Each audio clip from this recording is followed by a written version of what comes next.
Let's do it. Oh yeah, Can't it hear is anything. that time. It is that time. Let's see here. Studio. Okay. Scott will come back, guys. Welcome to the Recovering Addict. Let's get this thing going. It is 5 o'clock Central Time. Let's do this thing. Yo, it's Rich with Recovering Addict, getting ready to head to the studio and get ready for this show. Detox, rehabilitation, and relapse prevention. Say hi to the. Yeah, so we're getting ready to do this. Join us 5 p.m. Central Time. And remember, you are not alone. Okay. Bye-bye. Yeah, straight up. It is 5 p.m. Central Time and probably 6 p.m. in Pennsylvania, if I'm guessing correctly. Yes, yes, yes. Hello, Hope Dilla. You there? Looks Yes, like yes, yes. you had some technical issues, but They that's tried, they right. tried, they They trying to tried, they get tried, they tried. some was trying to happen over there, but it's all Give good. them a Let's little right. They went to sleep. okay, okay. Hey, Brandon, handle that for Yes, us right sir. quick. What's happening, guys? We just want to ask you to please go to our website and also to our YouTube and make sure you subscribe for us. We know a lot of you follow us on Facebook and a lot of different other platforms, but subscribers really helps us to promote. So we're not trying to sell you anything. We just want to ask that you hit that subscribe button so that we can definitely start moving more content over to YouTube. We have to get to a certain point for that. So as far as your total subscribers, so if you'll please get on there and check it out for us, we really appreciate it. Right. And I am Richard. I am a recovering addict. And I'm Brandon, and I'm a recovering addict. I'm the hope dealer. I'm a recovering addict. Straight up. Yep, I'm Warren Garrett, and I'm also in long-term recovery. Sure. Yes, sir. And this show is called Detox, Rehabilitation, and Relapse Prevention. And I want to start the show off by talking about one detox situation. Well, it was my first detox situation where I knew that it was time for me to go into recovery. And what I did was I did not do the normal type of detox where people will go into a place. I decided to do a detox by myself. I knew that I was in the wrong area. I was in Dallas, Fort Worth at that time, and I was surrounded by a lot of people who could supply me drugs and whatever. So what I decided to do was I was going to do two things in once. I was going to take myself into a detox for myself, and I also was going to expand my company. So I decided, all right, I was going to come down to Houston. Now, I also know that Houston for me is a place where I could just really go crazy in the drug scene. So what I decided to do was I was going to be on the outskirts of Houston. Outskirts. So what I did was I got myself a hotel. I forgot what that hotel was called, but I got myself a hotel and I said, okay, I'm going to stay at this hotel for 3 months. For 3 months. Now, detox normally does not take that long. Detox, from what I've researched, detox should take you no longer than, a week or two to actually get that stuff out of your system. Okay. But I wanted to truly do more than detox. I wanted to clear my mind, clear my heart, and refocus my agenda in this life. So what I did was I booked myself a hotel and stayed at that hotel for 3 months. Me and my dog Freedom.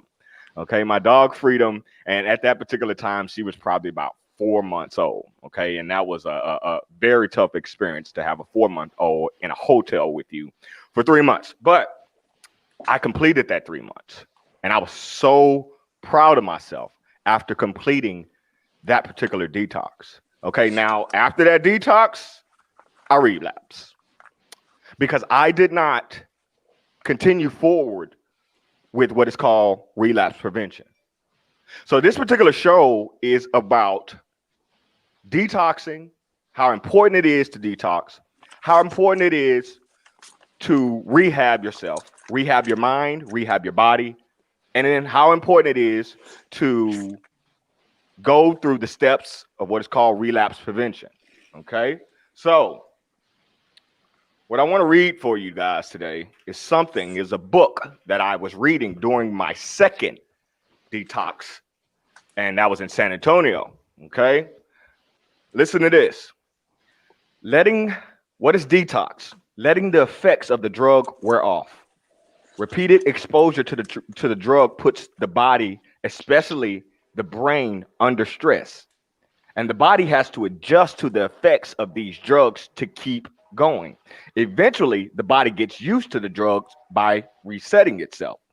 So the effects of the drug are the new normal. In detox, the drug is taken away and the brain and the body must readjust again. Detox is tough and many people quit at the beginning. Just remember, detox involves a finite amount of discomfort. The suffering will end. Okay, so right now we're talking about detox. I got people calling my phone, blowing me up as if I'm not doing a show right now, but that's all good. Okay. You also got a lot of some kind of feedback going on, and I think it's your mic, Rich, but I'm not positive. So it sounds like sound. So. Sounds like I'm eating some chips or something like that. It sounds like somebody's typing, but I can't tell. Something, yeah. Okay. But it's okay. So well, you still hear it now? I think it ended. Yeah. It did. Do you guys hear anything? Y'all hear any feedback? No. All right. No. I just don't want anybody to be distracted. Okay. All right. So we're going to talk. I think I heard it again. Anyways, we're going to talk about the symptoms right now of detox. Whenever you go into detox, okay, the symptoms, and a lot of people, they quit before they get out of detox. All right. And a lot of people, this happened to me my second time. I told myself that I'm going to do what is called a one-time, last time get high. And that's what a lot of people do. Okay, listen, I'm going to detox. I'm about to clean myself. But guess what? I'm going to get high one more time just so I can feel that feel. That is not good. You're setting yourself up. Okay, so when you go into detox, you got to remember these things because people detox from alcohol. You detox from, I was detoxing from X pill. You detox from opiates. There are a lot of different addictions that you will go to detox for. Okay, and you will experience different types of symptoms throughout that detox. So you got to be ready for that.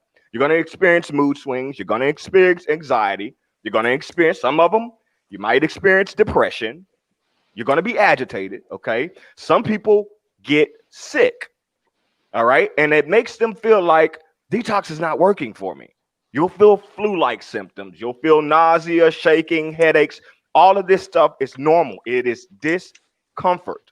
But if you get through it, you're rolling in recovery, okay? You may even crave the drug. You may crave the drug. That's called withdrawal. But you can make it through it. Okay. Now, sometimes when you are in detox, when you are in rehab, you will be prescribed, and a doctor, you're going to deal with a counselor, a doctor, you're going to be prescribed medication. They're going to give you things that you should not be able to get hooked on. Okay.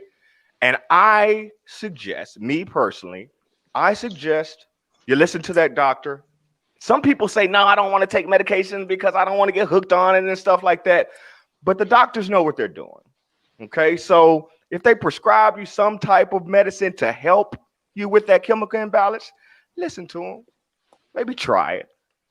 I was taking some anxiety. I took an anxiety pill last week. I went to a psychiatrist, took an anxiety pill, and it made me feel really bad. I told my psychiatrist this. So then I had a friend who watched the show, and she told me about this substance right here. Okay, it's called Unbelievable. Natural Vitality Calm. Okay, this is for my anxiety. And then she told me about this substance right here, Ashwagandha. Whatever. Ooh, yeah. This is natural stuff. This is natural stuff. Unbelievable. Okay, natural stuff. All right. So I just wanted to. I know they you know, I deserve some money for promoting their stuff. But anyways, you know what I'm saying. So, but anyways, I'm just trying to help you. Sometimes, guys, us addicts, we need something that's going to help us to overcome this addiction. Okay, so don't be afraid to take some type of natural medicine or something that a doctor prescribes. Okay, Okay, so I'm done with that. That is just my teaching You for gotta today. be careful when you say that, though. There you go. There you go. Keep on. There you go. What you mean by that, Warren? Okay, well, what I mean by that is when you say as long as the doctor prescribed it. Oh shit. Come on. Oh, shit. Okay, Come my on. bad. My bad. There's some new medicines that a doctor can prescribe these days. So Yeah, that's a you're hot right. topic. You're right. But our belief is that if you have really gotten with a doctor and at the end of that meeting they said they prescribed you whatever it was, we do not get involved and say, hey, you can't have that here. Right. Some people don't agree with that, but we have to try different things. We have to be willing to meet people where they are. Yeah. It's not that we promote anything or, one thing or the other. It's just that if a person has gotten with a doctor and they have both agreed that this is something that will help you, we have to allow them to pursue that.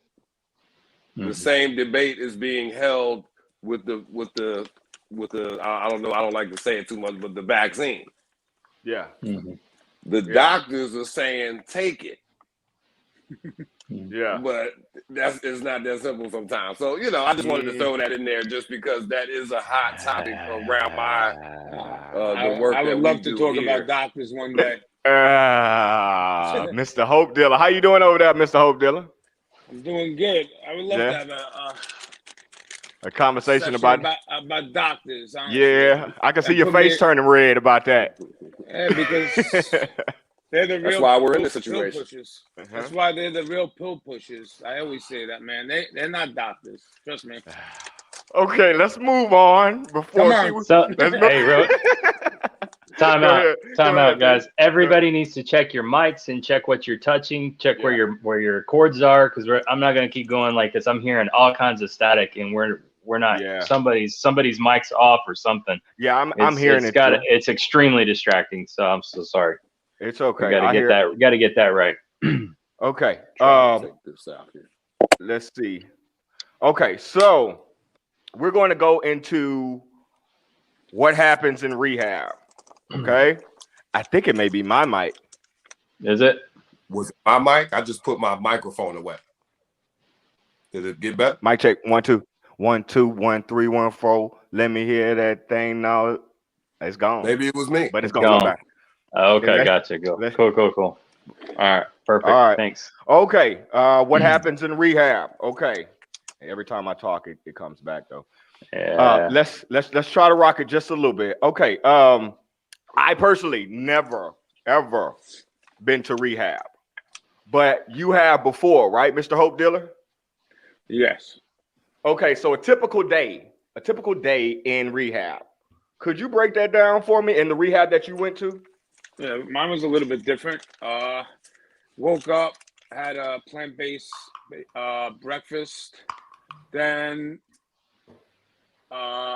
did yoga near the water, worked out, had to do the water and coffee enemas, and then did the Reiki massages, watch movies about the food and the doctors and all that other stuff. Yeah. And then we had like classes about the medicine and all that other stuff. Yeah. And then eventually I would get like IV with vitamins and this medicine. I had zero withdrawal when I was in rehab, not even like a 1%, zero. And then eventually they draw me, it was like 2 weeks of the medicine that they gave me. And then eventually I did the ayahuasca.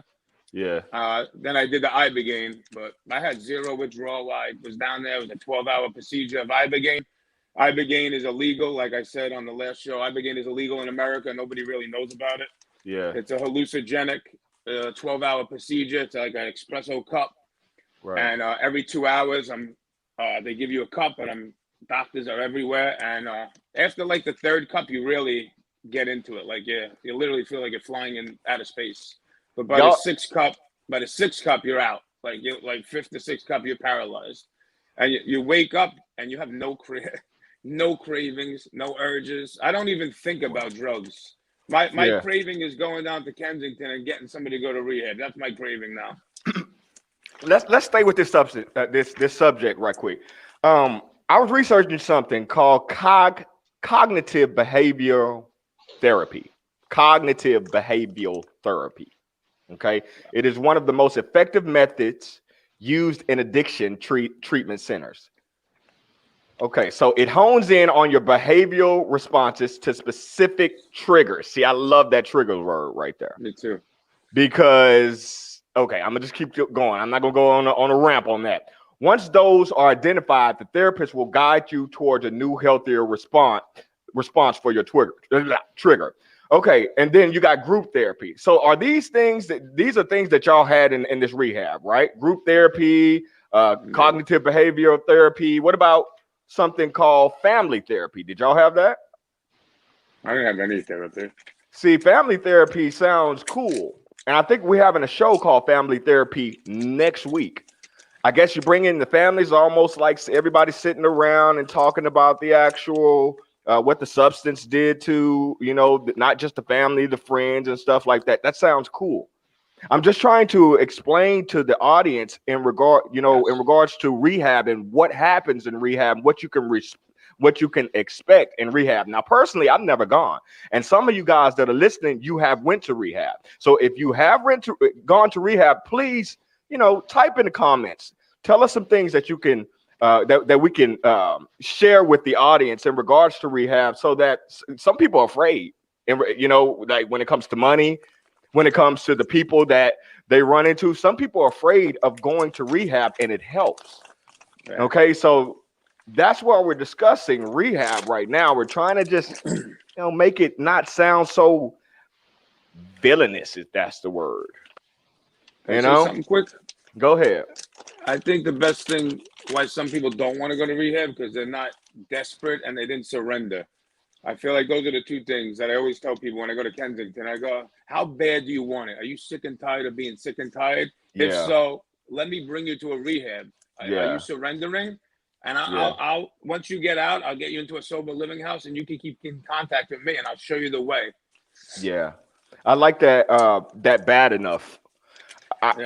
Me personally, I did not start my detox until I had beat myself up 100 times. Every time after that, man, Richard, come on, you're better than this. You're better than this. And then I decided you got to do something to help yourself. Yes. So, and that was when I surrendered. I surrendered to the addiction. I surrendered to the fact that I can't do this alone. That is when I moved forward and detox, started going to my AA and stuff like that. But you're on point with that, bro. Warren, you got something to say about that? Yeah, I mean, I would say too, the rehab that Hope Dealer described, like that sounds amazing for sure. Yeah, like that sounds like that's what you would need coming out of a life of addiction. But I would also offer that will not be the typical experience that person coming off the street will go into, and it's unfortunate because my belief is that because these places continue to stay the same, instead of looking for ways to improve, people miss out on these experiences. Now, a lot of the places that will, if you can afford to go there, will be like that. They'll be nice. You'll be able to get the right, treatment that you need, but it will cost you. And that's the problem that we have. That's another problem. For sure. That's one of those things where you got a lot of people who would try rehabilitation, but they do not have the funds. And that's one thing that Brandon and that's why him and I have decided, to move the recovering addict into a 501c and try to focus on building places where people can come, a rehabilitation where people can come, and we allow the government to kind of take care of those finances. That is our idea. That is our goal, to help people who do not have that money, because it's just like the poor just keep getting poor and there's nothing you can do for it. And addiction is the only way for them to actually get, by. You know what I'm saying? So we kind of want to go ahead. There's actually a thing that I have a big hookup. I have a lot of resources all over the world. Like I told you, Rich and Brandon, I have a resource. It's called Team Challenge. Like anybody that's really like maybe a little bit spiritual, they do a 1-year thing, a 1-year program, and 1 year is perfect for an addict. Let me tell you, 3 months, 6 months, 9 months, the detox is physically first, then mentally first. Yeah, there you go. Yeah. The mental part is probably the hardest thing. That's what triggers the relapse. So that's why I think a year is perfect for somebody. And they go in, they give you a Suboxone detox, which that's what it should be. Suboxone, and then maybe Vivitrol, because that's the biggest thing in America right now is Vivitrol. But and then go from there, because you just have you have to have a platform when you go to a rehab. I was researching something, and it was talking about the stages of relapse. Okay, 3 different stages, and now y'all let me know if this fits. Okay, I agree with it. Emotional relapse, mental relapse, physical relapse. Okay, what you're talking about, Hope Dealer. Emotional relapse. During emotional relapse, individuals are not thinking about using. They remember their last relapse and they don't want to repeat it again. But their emotions and their behaviors are setting them up for relapse down the road. Their emotions and their behaviors are setting them up for relapse down the road. Mental relapse. In mental relapse, there's a war going on in that mind. Parts of them want to use, but the other part doesn't. As individuals go deeper into mental relapse, their cognitive resistance to relapse diminishes and their need for escape increases. Just reading some stuff for y'all, man. What is this? Physical relapse. We know what physical relapse. Physical relapse is relapse. It's over. It's done.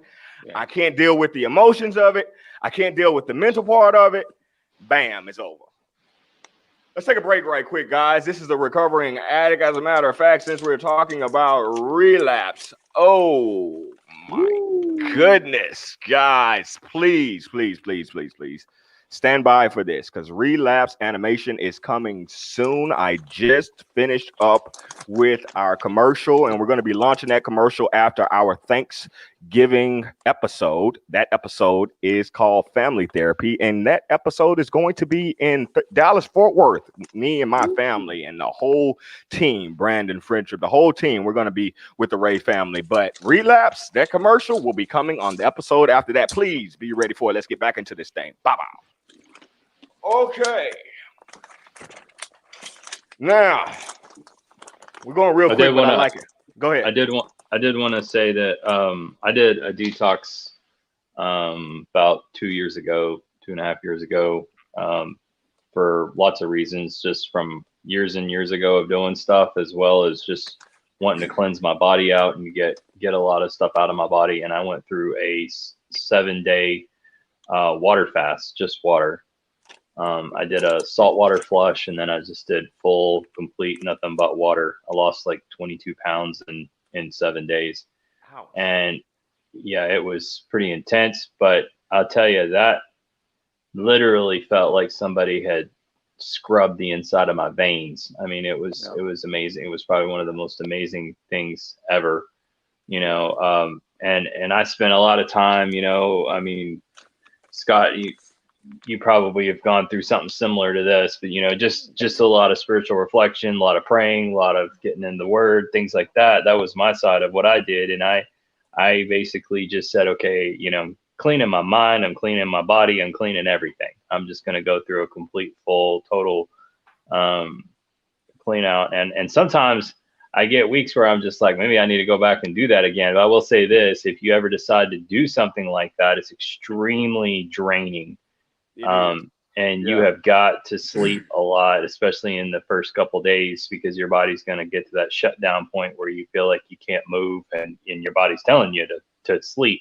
Yeah. And I think the hardest part of that process for me was the emotional side of it, because when your body is so used to certain foods and remembers certain substances that you feed off of and all that kind of stuff, man, I mean, you start to panic. You start saying, you know, what am I going to feel like I'm going to die, you know, and your body's screaming for all these things that you normally have in your body.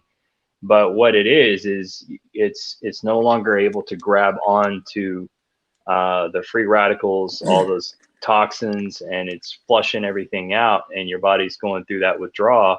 But when it's over, and once you get past all that, you're even my desires of what things I wanted to eat started to change. Like everything started to change. Yeah. And I remember thinking about a hamburger right after that detox, and I thought that sounds like the nastiest thing I could ever eat right now. I wanted fruit. Right. I really was craving avocados. Yeah. I was craving all kinds of stuff that was good for me. Mm-hmm. And man, I mean, no it was Popeyes. amazing. You wasn't craving no Popeyes. Oh no, that would have made me puke my guts out, man. It was I'm horrible. trying to tell you, I would be craving the number 2. Let me get some Popeyes. No, I promise you wouldn't. I promise you wouldn't. You would a be Hawaiian like, no. punch. No, I promise you, a Hawaiian punch. Okay, I need 2 extra biscuits and some honey. Okay. Nah. I did the same thing as him. 3-day fast. Honestly, I just finished it on Wednesday. Oh yeah. I was getting very irritable because I never did a 3-day fast. I did an intermediate fasting, but never did just a water. But I was in the Word. I was praying. I was in the streets. Yeah. And I was in the streets. Like I was going out there nonstop. But it's just, you got to just stay busy, like distract your mind, but with good stuff. Oh yeah, that was definitely it. That was all I would do. I mean, I would just sit there and study about the benefits of fasting. I would study about detox type of stuff. I did all kinds of things like that. And actually, I had ran across some pretty cool stories. This one lady, she had heard about the benefits of fasting, and I'm not, you know, like we've all said, we're not doctors here, but this lady had been given a so-called bill of non-health, and her doctor had said, you know, you have anywhere between 3 to 6 months to live, and she had cancer riddled throughout her whole body. It was really bad, and she was overweight, and she had heard about the benefits of fasting, and she's just like, well, if I'm gonna die, I'm gonna try this because it's worth a shot, you know. So she went on I think it ended up being a close to over 40-day fast. It was quite a long time. Your body can last about 55 to 65 days on water before you go into actual starvation. A lot of people say, I'm starving, I'm hungry. No, you have no idea what that means. Starving and hungry are 2 very different things. So if you have water, your body can go for a very, very long time, especially when it's pulling off the reserves of the fat cells in your body. But she went on this fast, and it was really weird, and not to get too nasty about it, but she went to the bathroom one day, and all these tumors started to fall out of her body while she went to the bathroom. And she went to the doctor after this fast and had some tests ran, and they said, this is something, we've never seen this before. They said that you have 0 traces of any cancer in your body.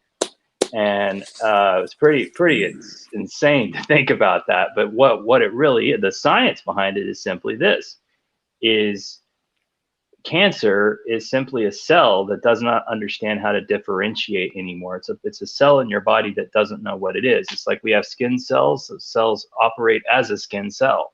You know, you have cells in your eyes. You have cells in, you know, in different organs of your body that understand its function. But when you get sure you're not a doctor? Well, I've done a lot of study on it. Are you sure you're not a doctor, Mr. PhD?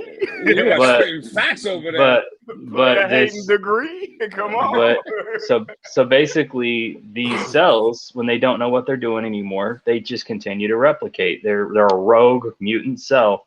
So, but the thing is free radicals and toxins is actually what causes those to continue to grow and to continue to keep producing. That's why we say it grows like a cancer. So, you know, and so when you don't feed that monster anymore in your body, and it has absolutely no resources to continue to replicate, then it dies, and your body has to just slough it off because your good cells are going, nah, this doesn't belong here because it's not even identified. It doesn't go here. And it just wipes it out of your body completely, and it can't live. And so, a lot of doctors refuse to tell people about this because basically that would shut down the whole entire industry of the cancer world. But it's definitely very, very powerful.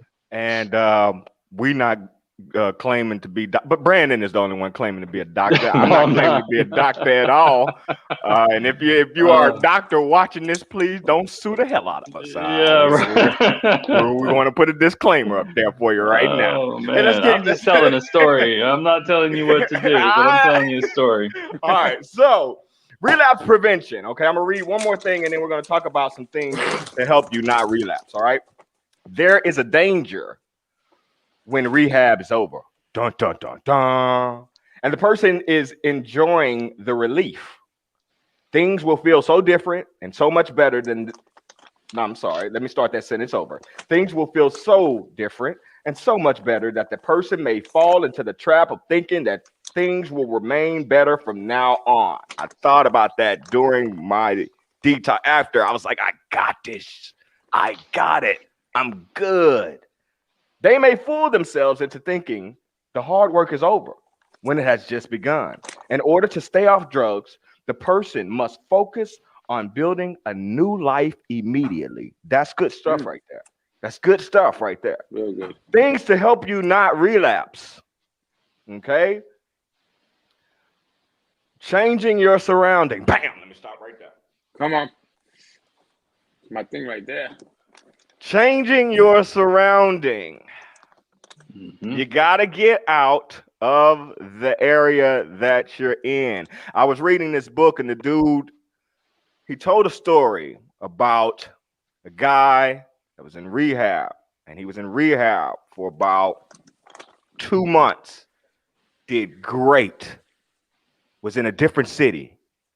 Once he got back, got on the bus, got back. As soon as he got back into town, he started to feel those urges. Trigger, saw something, triggered, relapse. Mm-hmm. So relapse prevention, Mr. Warren, because this is your thing right here. Relapse prevention. We got to avoid triggers. We got to do things, guys, to keep our mind off of, the things that'll push us back into relapse. Mr. Warren, you guys over there with your center, what do you guys do over there? Right. So what we do is first we want to know, what does the individual want? Right. Because that's a question that a lot of people don't really get too deep with. They'll say something like, well, I want to have a nice life. But we encourage people to get specific with it, because that's what the if you want to say the universe, that's what it responds to. You have to be specific in what you want. And a lot of people don't consider that. So we get with them, we start going over, what do they really want? What kind of, job do they want? Okay. What kind of house do they want? Where do they want to live at? Where do they want to be married one day? Do they, really start getting detailed as far as what they want? Now, we've seen, as far as relapse prevention goes, that's the best strategy in relapse prevention, because you have to have something that you're reaching for. Yeah. And it's got to be something more than just, I'm going to work. No, it got to be something more than that, because that's going to get mundane and that's going to get repetitive. And as addicts and people that are coming out of the street life, we need something more than that. Things get boring. That's another way you can end up that's going a out trick. there. That's a trigger. I've realized in myself, boring, not having anything to do, and to be honest with you, not having a significant other will cause me to go get my behind. Okay, let me go to the club, let me have a few drinks and find me a significant other, and then I'm right back at square one. I'm just being totally honest right now. You know what I'm saying? And that's why. Go ahead. It's like that video I put on TikTok for our thing about going to Walmart. Mentioned that very thing. Say if you don't have a significant other, you got somebody tapping you on the shoulder, maybe you shouldn't do this. Oh my gosh, I've had that.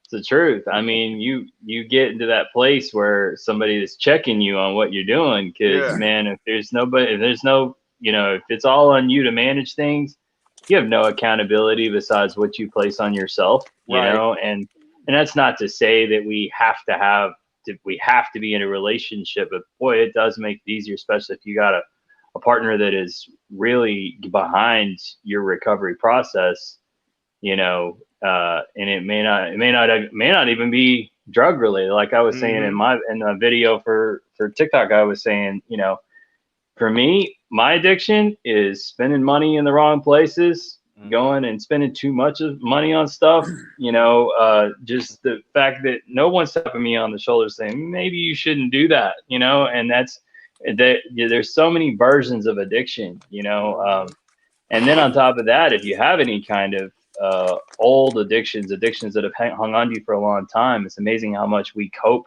with subconscious addictions by simply going out and doing other things that we just call a distraction. But the reality is we're building new addictions in order to really not face the fact that we've got something else internally going on, you know.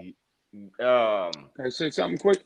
No, please, please don't, Hope Dealer. We don't need none of that fire. We don't need no fire. We're trying to keep it calm. We're trying to keep it calm today. Calm. Well, no, I'm going to help please. everybody that's listening to this, everybody that's listening to the sound of my voice right now. Yeah. Basically, you got to get to a point in a spiritual walk or a regular walk where I'm getting to, where if I feel like I'm going to do something, I feel that nudge. I feel the nudge of not to do it. That's where I got to the spiritual walk of where I am at right now. Scott, go talk to this person. Pray for them. All of a sudden, I lay hands on them, and all of a sudden, they're healed and they're going to rehab. Once you feel that nudge, you know it's not good to do. It's almost like God speaking to you in your ear. Bro, I had a lady walk up to me a few months back. I don't know who she is. I know she was out of there. Okay. But that was some of the most powerful words that I have ever heard. She's like, Richard, you always hear something telling you, don't do it. But you always do it. You need to listen to that voice inside. Because every time you don't listen to that voice inside, what you do, you fail. I was like, who are you? And that's powerful stuff because we already know it. You're right. It is inside of us. And it tells you, don't go do it. You're going to mess up, bro. You're going to mess up and you do it anyways. It's powerful stuff. See, I told you, man. I told you I didn't want that fire. You see me? I'm getting too emotional now. It's tough. You know, before Rich and I met, this was about 17 years ago. That long? Yeah. 17 years ago. We were 20. I was 20 and I think you were 19. I still look at yeah, I do too. Shush.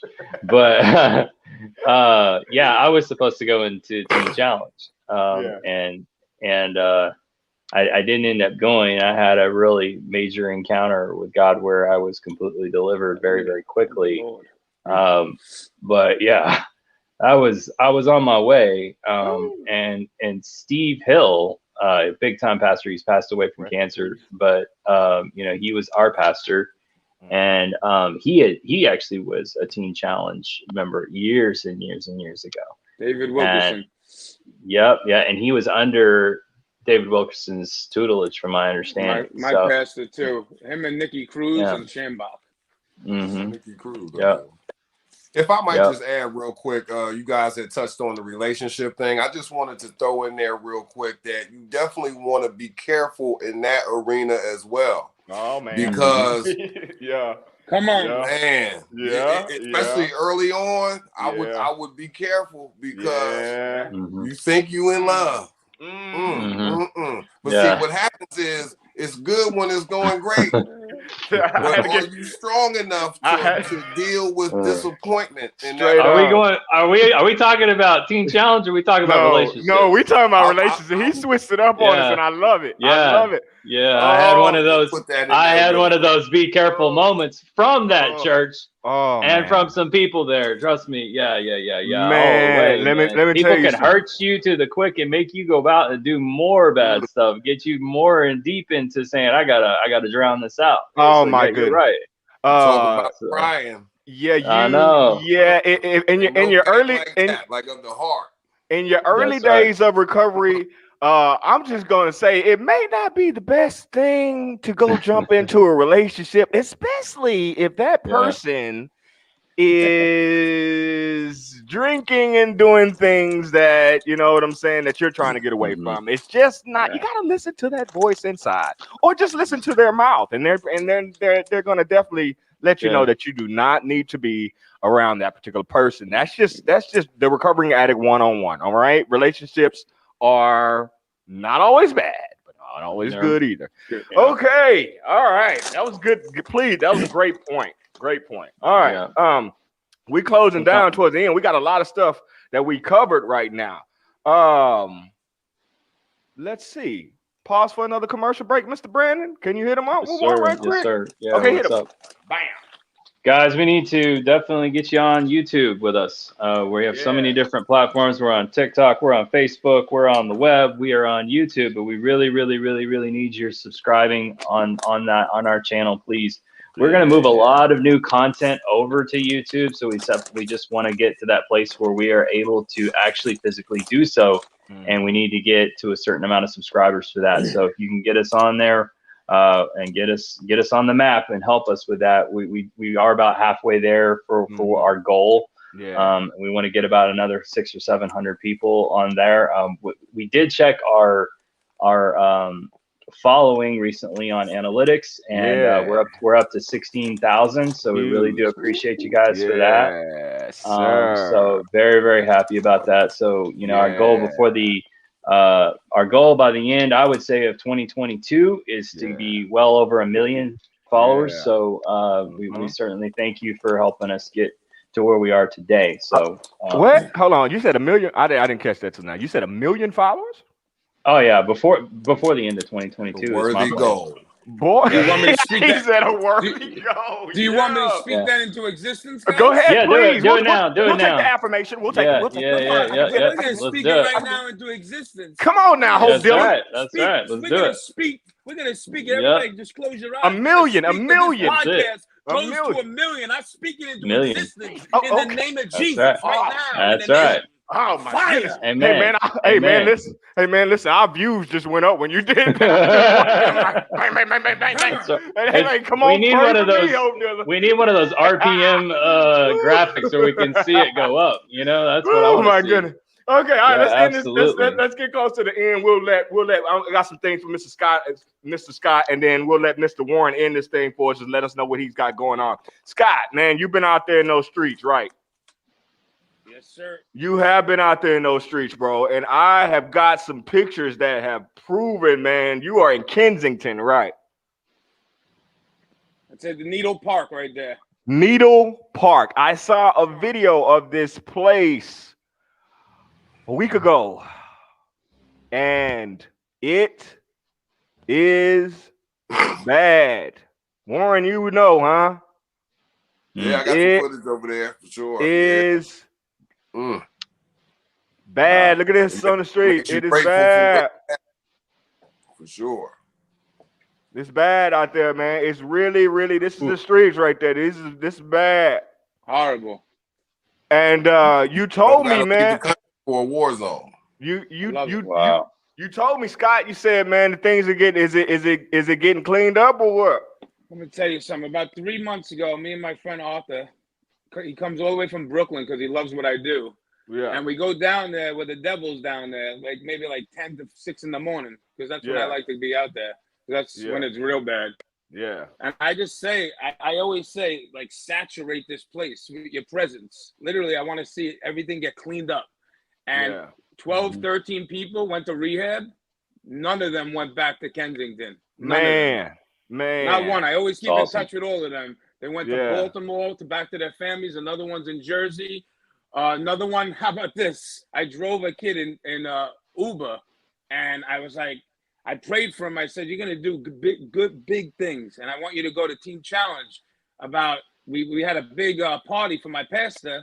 And who walks in from Team Challenge? This kid. Yeah. And I was like, wow, this is huge. He came in with Team Challenge. So I said, let me pray for you, buddy. So I started praying for him. And I said, I could see you on a mic. I'm going to speak it into existence. Heavenly Father God, you're going to do big things, big works for your kingdom. And all of a sudden, guess what? 10 minutes later, the kid's speaking in front of everybody, telling them the story. Wow. That's why you speak awesome. things into existence, and you speak the fire upon people. And you see things move. You got the fire, Hope. Your name is not Scott anymore. We're calling you Hope. Warren, man. It's good. Warren, what's going on new over there, brother, with y'all? Well, you touched on cognitive behavioral therapy. Okay. Right? Okay. So that plays a big part of relapse prevention, because what we want to do is we want to take the general responses that we have to everyday things. Yeah. Like, for example, somebody walks into the kitchen and there's a sink of dishes in there, right? Mm-hmm. Most people know, just wash the dishes. It don't matter who left them there. Besides my daughter, but go ahead. Right, but when you're dealing with people that are in recovery, most of them are still young in the mind.